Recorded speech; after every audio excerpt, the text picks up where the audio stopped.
శ్రీ గురుభ్యో నమః. ఓం నమః ప్రణవార్థాయ శుద్ధజ్ఞానైకమూర్తయే నిర్మలాయ ప్రశాంతాయ దక్షిణామూర్తయే నమః. అపర కైలాసమా అన్నట్టుగా వెలుగొందుతున్న శ్రీ త్రికోణ స్వామివారి దేవస్థానం కోటప్పకొండ, పల్నాడు జిల్లా. కోటప్పకొండ దేవస్థానం ప్రధాన అర్చక అప్పయ్య గురుకులు నా పేరు. ఈ రోజున రెండవ సోమవారం సందర్భంగా దేవస్థానం వారు అభిషేకము, మన వ్యవస్థాపక ధర్మకర్త గారి యొక్క అభిషేకం, ప్రథమాభిషేకము 4 గంటలకల్లా ప్రారంభం చేసుకొని 4:30 కల్లా పరిపూర్ణ అయిపోయింది. తర్వాత భక్తులందరికీ కూడా 4:30కే ఈ రోజున దర్శనం ఇవ్వడం జరిగింది. కాబట్టి ఈ దర్శనానికి వచ్చే భక్తులు ఈ రోజున చాలా అధికంగా ఉన్నారు. కానీ భక్తులకు ఎలాంటి అసౌకర్యం కలగకుండా అన్ని ఏర్పాట్లు చేయడం జరిగింది.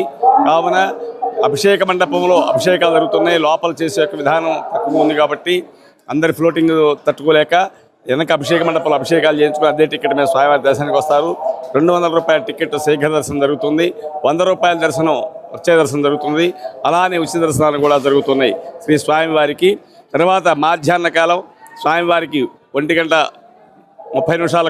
స్వామివారికి మళ్ళీ అలంకరణ జరుగుతుంది. స్వామివారి మహానివేదన మంత్రపుష్ప నైవేద్య మంత్రపుష్పాలు జరుగుతాయి. తర్వాత యథాప్రకారంగా మళ్ళీ 1 గంట రెస్ట్ ఇచ్చి స్వామివారికి మళ్ళీ యథాప్రకారంగా మళ్ళీ దర్శనాలు జరుగుతాయి. అభిషేకాలు అయితే పరిపూర్ణం అయిపోతాయి. అభిషేకాలు ఉండవు మధ్యాహ్నం నుంచి. ఇలానే మనకి కార్తీక మాసంలో పర్వదినాల సందర్భంగా 4 ఆదివారాలు, 4 సోమవారాలు, 2 ఏకాదశులు, 1 పౌర్ణమి, మాస శివరాత్రి సందర్భంగా దేవాలయంలో భక్తుల యొక్క రద్దీని దృష్టిలో ఉంచుకొని అభిషేకాలు మొత్తం కూడా అభిషేక మండపంలో చేయడం జరుగుతుంది.